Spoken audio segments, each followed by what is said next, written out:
Good afternoon. The trouble isn't over for a 25-year-old Lethbridge man. Police confirmed today Matthew Robillard planned his own disappearance and was never in any danger. Police won't comment on what might have been the motive for the out-of-character disappearance, but say Robillard could be charged for the strange stunt. Terry Vogt reports.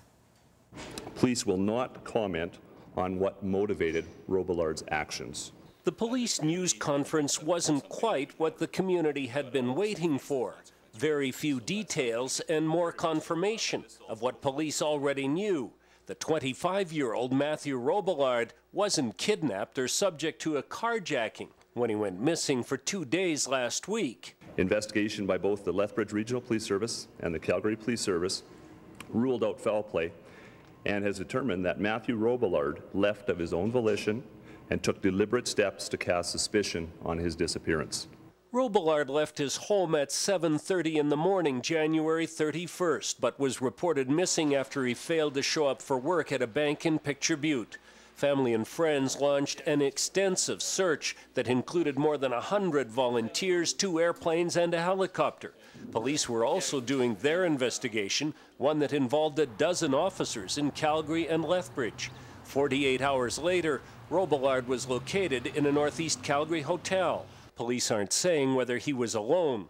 All elements of the initial investigations have been concluded. We now have one issue left on the table, that of public mischief.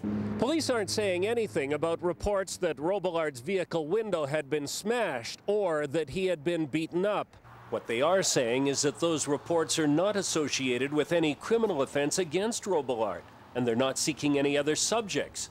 They also make it clear that Robillard's family genuinely believed he was missing. There was basically a disappearance. They didn't know. They were not part of this hoax in any way, shape, or form. Results of the police investigation have now been turned over to the Crown Prosecutor's Office to determine if a mischief charge is warranted. Police say Robillard himself will have to answer for his actions to his family, friends, and associates who were so concerned and did so much to try and help him. Terry Vogt, CTV News, Lethbridge. No indication how long it will be before police and the Crown make a determination on charges.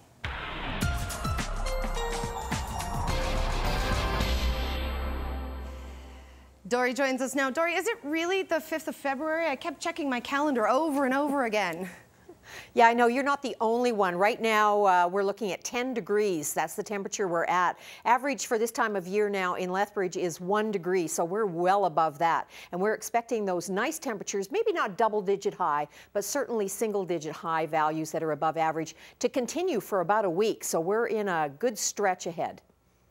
All right, thanks very much, Dory. Premier Alison Redford appears to have a new ally in her bid to get Alberta crude oil to new markets.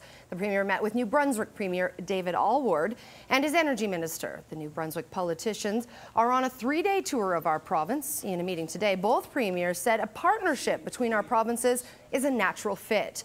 Today, the two discussed proposals to send Alberta oil east by pipeline. St. John has a facility there to refine up to 300,000 barrels per day. We, of course, are pretty excited about the prospects that are available with respect to reversal of pipelines that are currently in play in Canada. The possibility of an east-west pipeline through to Atlantic Canada that would allow for Alberta to get product to Tidewater for more refining across the country. And Redford says nearly half the country relies on costly imported crude rather than oil closer to home. Redford will be in Lethbridge tomorrow to open Alberta's first property rights advocacy office. Idle No More supporters are furious with some counter-literature that was distributed at a weekend rally. The literature directs racist slurs at supporters of the movement. As Jeanette Rocher supporter tells us, supporters say they aren't letting one man's letter stifle their movement. So that letter, are you representing the NMAX Center or are you representing the Hockey Hounds? Representing myself. This amateur video was taken from a smartphone outside the NMAX Center during a rally on Sunday. The man in the video was seen distributing literature calling on Canada's taxpayers to pay no more. The letter reads, quote, "Does idle no more mean these people will go to work? We should march and protest that we will not pay anymore until those who believe in Idle No More go to work and earn a real living instead of mooching off the rest of us, end quote. The man in the video has been identified as an NMAX volunteer wearing a Hockey Hounds jacket. He claims he's representing himself in the counter movement. For this gentleman saying what he said, it was not appropriate because it was during his working time or his volunteer time, and especially at a First Nations powwow. Like it's totally, I was really surprised he had the nerve. We're embarrassed about it. You know, it should never happened, and so that individual no longer will work for the contracted service. And as we move forward, you know, we want to show that we really appreciate having the powwow there, and there was no reason for the behavior that took place. CTV tried to contact the man who distributed the letter, but we were unable to get a hold of him. When he had walked away, he stated that we needed to get jobs, not understanding that a lot of us do have jobs here. In fact, we found a number of young Aboriginals looking into potential jobs at an Aboriginal career and resource fair. When we see our young people come out, they want to be employed. They have dreams and aspirations, and it's important where our community comes out and says, we want to support that. Sherilyn Crosschild says she's interested in a career in anthropology. I don't get why they're saying to get a job, because the reason why this is happening is because everyone is educated, and like our people are getting more educated, and everyone's in the right fields of jobs to fight for this movement. Most First Nations youth we've spoken to say there's a lack of understanding when it comes to Aboriginal issues like the Idle No More movement, and they say that's what these rallies and teach-ins are all about. Jeanette Roche, CTV News, Lethbridge. A First Nations spokesperson is commending the City of Lethbridge and the NMAX Centre for quick action in this matter.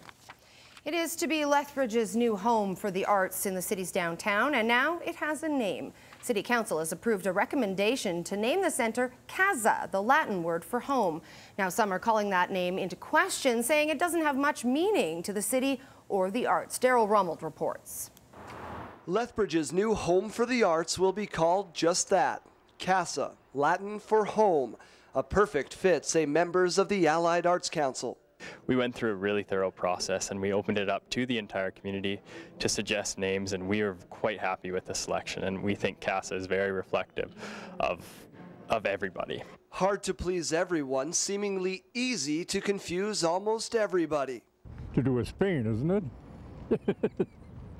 I don't know, it just doesn't sit right. Oh, Casa, is it? No, don't sound right. It means house in Spanish. I like it. That'll be interesting anyway. It's just sort of like SAG. Confusing, too, to City Alderman Joe Morrow, left wondering why it needs a title at all. You try marketing Casa and you market the Lethbridge Community Arts Center, I think everybody in the world will understand Community Arts Center. I don't know how many people are going to relate Casa to a community arts center in Lethbridge, Alberta. The naming recommendation was passed by City Council on Monday. Casa was selected from the 80 submissions to the naming committee. Alderman Bridget Mirren says while she doesn't necessarily have a problem with the name itself, what she does question is if it's a true representation of the city. The naming committee was meant to be a wide variety of stakeholders, and my concern was 7 out of the 10 were actually City of Lethbridge employees or Allied Arts employees. So I was concerned that that wide variety of stakeholders wasn't actually there. Many argue that in a city whose street names come from prominent citizens or native culture, the title Casa simply seems out of place. The 38,000 square foot facility will become a new home for groups currently using the 100-year-old Bowman Arts Center. With construction reported to be right on schedule, this Casa, or Home for the Arts, will be open in May. Daryl Rummelt, CTV News, Lethbridge. Now, the name Casa is not an acronym, but the naming committee says it could be promoted as creating arts in southern Alberta. Meantime, supporters of a new skate park say a naming sponsorship deal brings the project one step closer to reality. City Council approved the sponsorship yesterday. It amounts to $100,000 over 10 years. The new $645,000 skate park will be built south of Henderson Arena. Detailed designs are expected to be ready by April. The Lethbridge Skateboard Association is also seeking $219,000 in provincial funding, but says the naming sponsorship is a big piece of the funding puzzle.